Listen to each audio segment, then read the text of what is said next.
Dieu veut que vous soyez délivrés de la servitude de la chair, et le moyen pour y arriver, c'est de laisser l'esprit gouverner, de façon à ce que le corps soit complètement sous sa domination. Nous voyons dans le Seigneur Jésus au tombeau de Lazare comment l'esprit travaille en maître, dominant les armées du mal. Jésus frémit dans son esprit, Jean 11, 33. Frémir ici est l'expression de la douleur profonde, mêlée d'indignation, produite dans l'âme du Seigneur, à la vue du pouvoir de la mort sur l'esprit de l'homme. Il alla à la tombe de Lazare avec indignation contre le prince de la mort. Et cette indignation de son esprit éclate avec force et puissance. Quand il s'écria triomphant de toutes les puissances du mal, Lazare sort. Si votre esprit a été vraiment libéré des liens de l'âme et uni au Seigneur, et si vous connaissez la vie dans l'esprit, vous comprendrez dans quelle attitude Jésus s'approcha de ce tombeau. Car c'est la même indignation du Saint-Esprit dans votre esprit qui vous donne la victoire sur les puissances des ténèbres. Il y a quelque chose dans votre esprit à l'instant où vous percevez l'œuvre du diable qui éclate avec une indignation qui ne vient ni de votre chair, ni de votre intelligence, ni de votre vie, de l'âme, à vous. Mais c'est l'autorité du Saint-Esprit dans votre esprit qui jaillit de vous en une étincelle de puissance divine. Vous ne pouvez pas travailler efficacement à délivrer les âmes sans cette indignation qui jaillit de votre esprit, car c'est l'action de Dieu au-dedans de vous. Et ceci ne devient possible en vous que quand Dieu, le Saint-Esprit, a revêtu votre esprit de son revêtement divin. Alors, un certain mouvement profond se produira au centre même de votre âme, de votre être, et éclatera dès que vous verrez l'œuvre du diable s'opposer à vous. Une grande puissance n'est pas toujours une grande influence, mais c'est quelque chose qui se ressent et qui dit en nous avec une autorité tranquille, ceci est l'œuvre de Satan. Aussitôt que vous ressentez cela, vous le résistez dans votre esprit par la puissance de Dieu. Telle est la vie de victoire à laquelle Dieu veut nous amener.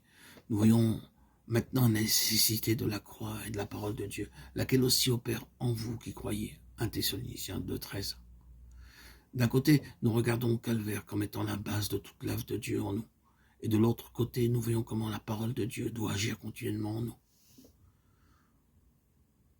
Voulez-vous laisser la parole de Dieu pénétrer en vous jusqu'à la division de l'âme et de l'esprit?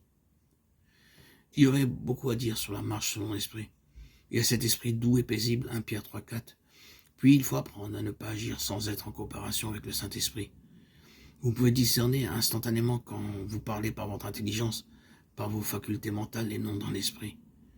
Bien des gens tiennent de superbes réunions bibliques, mais elles sont mortes à moins d'être vivifiées par la puissance du Saint-Esprit agissant dans votre esprit.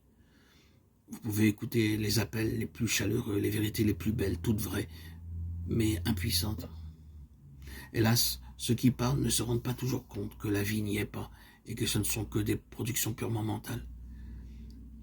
Il vous est possible d'expliquer la Bible de telle façon que vous n'exposez qu'une suite de vérités, qu'une sorte de vérité morte, parce qu'elles viennent uniquement de votre lumière intellectuelle. Si au contraire, ces vérités viennent par votre esprit à travers vos facultés mentales qui ont été épurées et vivifiées, alors il y a la lumière et la vie.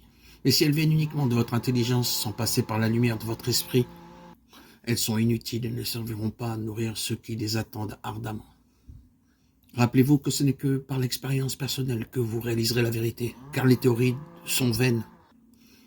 Quelque vraies qu'elles puissent être, vous connaîtrez la puissance d'un texte en l'éprouvant, en le vivant. Vous ne comprendrez ce que nous venons de dire sur la différence entre l'âme et l'esprit qu'en l'expérimentant et en demandant au Saint-Esprit de vous faire reconnaître et discerner ce qui vient de l'un et de l'autre. Qu'il daigne nous conduire jusqu'au plus haut degré de cette vie de plénitude, selon l'Esprit, à laquelle nous pouvons atteindre